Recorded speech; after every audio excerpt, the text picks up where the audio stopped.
누구를 뽑아야 되나요? 연동형이 뭐냐? 뭐야? 연동형 비례대표제가 소수 정당을 위한 제도다라고 하는 게 착각이에요. 소수 정당을 위한 게 아니라 단순 정의를 회복하는 거예요. 단순 정의. 그것도 받은 만큼만 갖자는 거예요. 어디다 연동한 거라고? 지역구 의석수에 연동을 시키는 것이다. 그게 핵심이네요. 그러니까. 연구했지만 안 나왔잖아. 네. 그지? 그니까요.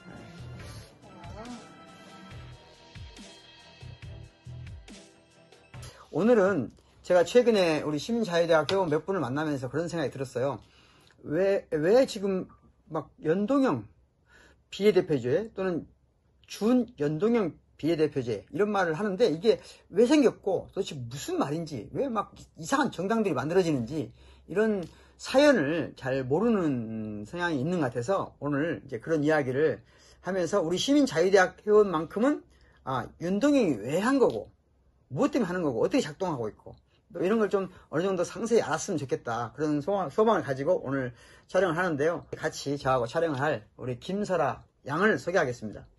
네, 대학원생 김설아입니다. 네, 저 제자고요. 또 철학을 공부하는데 문화 발터 베냐민을 공부하고 있습니다. 네. 그래서 그 전에 석사학위 논문은 이제 놀이 예술과 놀이의 개념을 가지고 연구를 쭉 진행하고 있고요. 최근에도 이제 발터 베냐민 연구를 계속 하고 있는데 오늘 이제 둘이 같이 연동형 또는 준연동형 비례대표제에 대해서 서로 이야기를 나눠보도록 하겠습니다. 설아 학생은 지금 일단 정치에 관심이 있는 편이에요? 네, 있는 있는 편이에요. 편이에요? 매일 뉴스 챙겨보고 있습니다. 진짜? 예. 드문 경우죠. 뉴스를 챙겨보는데 뉴스는 주로 뭐 어떤 매체를 통해서 봐요? 팟캐스트라든가 동영상도 가끔 보고요. 네. 주로 이제 기사, 인터넷 기사를 인터넷 통해서 기사? 보고 있어요. 인터넷 기사 볼 때는 주로 네이버를 통해서 보나요? 다음을 통해서 보나요? 아니면 뭐 그렇게 크게? 네이버, 다음 둘 다 보고 네. 있어요. 네이버와 다음. 이건 사실은 분석해볼 만한 가치가 있는 주제예요. 일단 오늘 주제는 아니니까. 네. 사람들이 가장 첫 번째는 이런 궁금할 것 같아요. 왜 연동형 또는 준연동형 비례대표제를 하게 됐을까요? 기억나요? 왜 하게 됐는지? 그러게요. 그러니까 조금 더 정당들을 다양하게 만들려고 했다는 의도는 좀 기억을 하고 있어요. 다양한 네. 정당을 왜 만들어야 되죠? 다양한 시민들의 의견이 반영되기 위해서? 다양한 시민들의 의견이 반영될 수 있도록 하기 위해서 연동형, 네. 준연동형 비례대표제를 만들었을 것이다. 네. 그렇게 생각을 많이 하시는 것 같아요. 네. 그런데 그게 이제 큰 틀에서 보면 맞는 이야기예요. 그러니까 다양한 의견이라 하면 국민들의 또는 시민들의 다양한 의견이 정치에 반영되는 거죠. 네. 그런데 그것은 좀 추상적인 얘기고 직접적인 원인이 있어요. 직접적인 원인. 이 연동형 비례대표제는 어디서 실시했죠? 독일 아닐까요? 그렇습니다. 독일에서 했습니다. 독일에서 했고 거의 독일만 하는 제도라고 할 수도 있습니다. 독일에서 하는 제도인데 그 연동형 비례대표제가 원하는 게 뭐냐 이죠. 도대체 뭘 하기 위해서 이렇게 나라가 시끄럽게 할 만큼 온 나라가 그때 그 법안 통과될 때도 온 나라가 시끄러웠잖아요. 네. 그리고 지금 이번 선거도 온 나라 사람들이 혼동스러워요. 그런데 이게 소수 정당을 위해서 만든 걸까요, 정말로? 왜 우리가 소수 정당을 위해야 되죠? 왜 소수의 의견이 반영돼야 되죠? 너무 다수의 의견들만 반영되면 소수는 계속 의견을 낼 수 없는 구조로 굳어갈 것 같아요. 약간 여기서 이제 조금 더 우리 시민자유대 회원이라면 좀 더 이해해야 될 게 사실은 소수자의 의견이 반영하는 것도 중요하지만 더 중요한 게 있어요. 국민들의 의견과 의지만큼만 정치가 반영을 하면 되는 거거든요. 네, 소수든 다수든 관계없이. 네. 그러니까 쉽게 말하자면 국민이 정치인들이 정당별로 의견을 쭉 제시해요. 그럼 정치적 정당에 표시한 그 의견에 국민들이 1%를 지지했으면 1%가 반영되고 5%가 지지했으면 5% 반영하고 50% 지지했으면 50% 반영하면 돼요. 그냥. 네. 그럼 문제 아무것도 없어요. 그런데 물론 너무 작은 퍼센테이지까지 전부 반영하기는 어렵겠죠. 근데 최소한 마지노선이 어딘가는 중요하겠죠. 왜냐하면 너무 정당이 난립하게 되면 정치 자체가 큰 혼란에 빠질 수 있거든요. 그래서 예를 들자면 어느 정도 득표를 하는 정당은 최소한 국회를 통해서 반영돼야 된다. 그 합의가 있어야 되겠죠. 네. 대체적으로 독일은 연동형 비례대표를 하고 있는 독일은 몇 퍼센트 같아요? 정당 투표에서 몇 %를 받은 정당? 예. 모르겠어요. 뭐 중요한 건 아니에요. 중요한 건 아닌데 일단 5%. 아, 5%를 받은 정당은 기본적으로 그 5%만큼의 반드시 5%만큼의 국민의 의견이 국회에 반영돼야 된다는 거예요. 5% 미만은 어쩔 수 없이 잠정적으로 어쨌든 의견이 반영되기 어려워요. 그런데 5% 미만으로 내려오는 것을 왜 허용하지 않았냐면 그렇게 너무 난립하게 되면 정치가 일종의 어떤 합의를 이끌어가는 게 너무 어렵거든요. 그러니까 국민들의 의견이 최소한 5% 반영돼야 된다. 우리는 몇 프로 정한 것 같아요? 우리는 3%. 우리는 3%로 정한 거죠. 자, 그런데 문제는 뭐냐? 지금 현재 이전에 선거제도에 따르면 자 민주당과 예를 들면 지금은 통합당인가요? 네. 통합당이 합쳐서 몇 % 정도의 정당 지지를 받을 것 같아요? 몇 이번 퍼센트? 총선에서요? 아니 이전 전통적으로. 거의 뭐 50% 이상, 60? 예, 둘이 합치면 그러니까 거대 정당들이 둘이 정당이 합치면 적을 때는 60%, 많을 때는 한 75%. 그러니까 둘이 합치면 아무리 많이 받아도 두 정당이 아무리 많이 그 국민적 지지를 받아도 75% 선이거든요. 네. 75%라는 것은 한쪽에서 40% 받으면 다른 한쪽에 35% 받는다는 얘기예요. 그러니까 아무리 정당이 많이 지지를 받아도 45%를 넘지는 않거든요. 그러니까 40%, 45%. 그러니까 한 정당이 거대 정당이 40% 받으면 다른 정당은 대개 30% 네. 정도 받는다고 봐야 돼요. 그럼 70% 정도 되거든요. 그러면 그 70%만 국회의원 수를 배출하면 문제가 안 돼요. 그런데 전통적인 정당 구조에서 보면, 전통적인 선거제도에 보면 70%를 지지받은 두 정당이 실제 국회의원 수는 90%를 차지하는 거예요. 네, 네. 그러니까 과다 대표되는 거죠. 그건 왜 그러냐? 직접 선거 경우는 당연한 거예요. 왜 그럴 것 같아요? 직접 선거를 해. 왜 두 정당이 왜 이익을 보죠? 70%밖에 안 받았는데 90% 의원수를 뽑는 거죠? 왜 그럴까요? 뭐 두 정당에 투표를 하러 갔을 때 한쪽은 뭐 35표를 받았고 한쪽은 39표를 받았다. 그러면 35표는 버려지고 39표 받은 국회의원이 더 이제 나가겠죠. 그렇죠. 네. 그러니까 일단은 소선거구제를 할 경우 승자 독식이거든요. 한 사람이 일단 1등한 사람은 다 나머지는 다 죽어요. 그럼 중대선거구제 할 때는 좀 바뀌긴 하겠죠. 선거구제를 바꾸면. 근데 중대선거구를 해도 마찬가지예요. 모든 지역구에서 1, 2등 안에 들 수 있는 정당이 있어요. 그게 거대 정당이에요. 네. 그러면 소수 정당은 지역구에서 많이 해야 5석이에요. 대부분 한두 석이거든요. 역사적으로 경험해보면.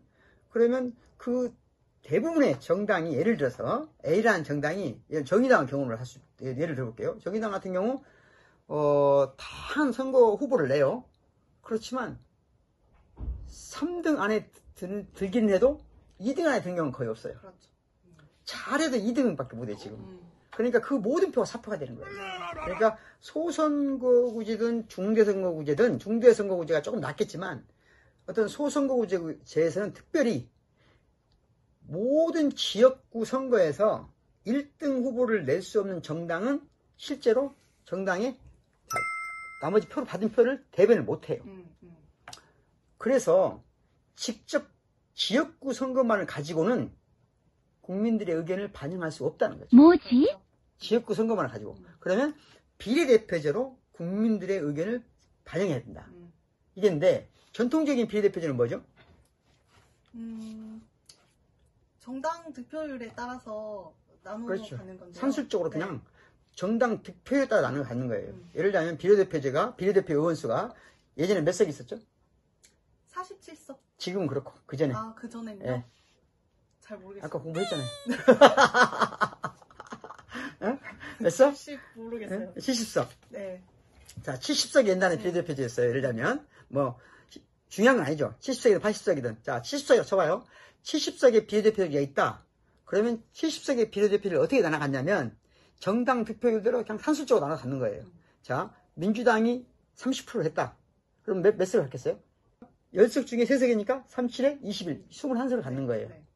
자, 그러면 지역구에서 가진 거 플러스 이제 비례대표에서도 거대 정당이 더 많이 갖겠죠. 그렇죠.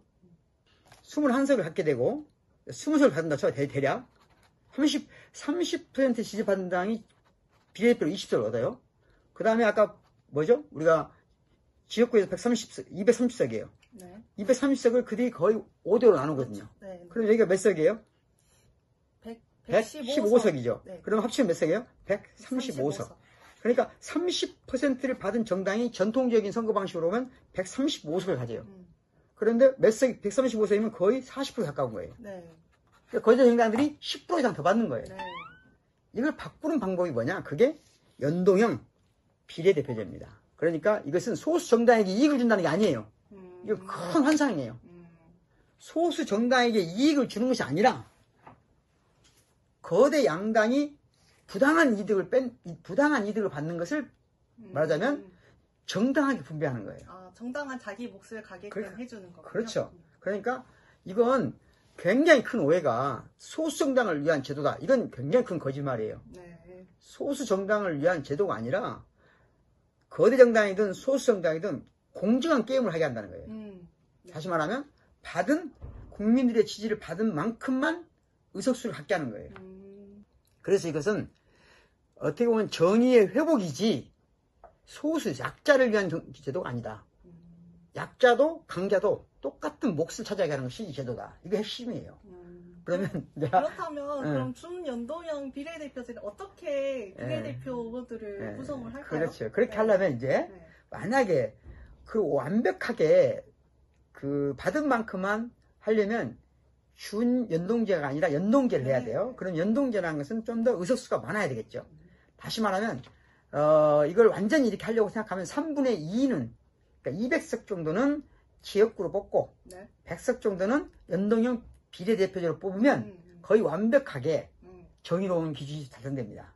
그런데 이걸 하루아침에 기득권을 누려온 정당이 포기하겠습니까? 안 하죠. 할 수가 없죠. 왜냐하면 그건 당연한 거예요. 정치권에서는 다 자유정당의 이익을 위한 것이니까. 그럼에도 불구하고 현 문재인 대통령을 중심으로 해서 범진보 진영이 정의로운 어떤 선거, 정의로운 어떤 국민의 대변 시스템, 그러니까 의회는 국민을 대변하는 거잖아요. 대변하는 것은 국민의 의지만큼 대변한다. 이 제도에 대해서 끊임없이 동의를 해왔어요. 그래서 어쩔 수 없이 이제 한 건데, 자, 다 하면 좋은데 못한 거예요. 그렇죠. 더군다나 연동형을 하기 위해서 뭘 하냐면 비례대표 의석을 줄입니다. 그래서 몇 석을 줄여요? 네, 47석으로. 47석으로 줄이면서, 그러니까 50% 확 줄어든 거예요. 50%까지 줄지 않았지. 70석에 47석이니까 상당히 줄었어요. 그 47석 중에서 다시 연동형이 관계되는 건 몇 석이에요? 거기서 또 50%. 아니, 50%는 아니고 일단 아니, 30석. 30석. 그러니까 30석만 한 거예요. 네네네. 그렇게 보면 전체적으로 보면 연동형 비례대표제라고 하기가 좀 민망한 정도 수준이에요. 30석은. 네. 그래서 준이라는 게 맞고 50이란 말이 아니고 그렇군요. 예, 연동형에 준하는 대조다. 자, 그러면 뭘 연동시킬 거냐는 거예요. 뭘 연동시키냐? 뭘 연동시키죠? 정당 득표율. 정당 득표율을 연동시키는 것은 연동형이 아니에요. 그건 단순 비례대표예요. 그럼 뭘 연동시키냐? 연동을 뭘로 하냐? 연동, 연결시킨다는 거잖아. 뭘 연동해? 지역구 당선 숫자와 연동시킨단 말이에요. 제일 중요한 게 정당의 득표율을 어디다 연결시킨다? 지역구 당선 숫자와 연결시킨단 말이에요. 네. 그래서 연동이에요. 네. 이 말을 정확히 이해해야 돼. 네, 알겠습니다. 이해했죠? 네. 그러니까 뭘 연동시킨다고요? 무엇과 무엇을? 지역구 국회의원 숫자를 배출 숫자를. 네, 배출 숫자와 정당 득표율을 연동시킨다 하는 겁니다.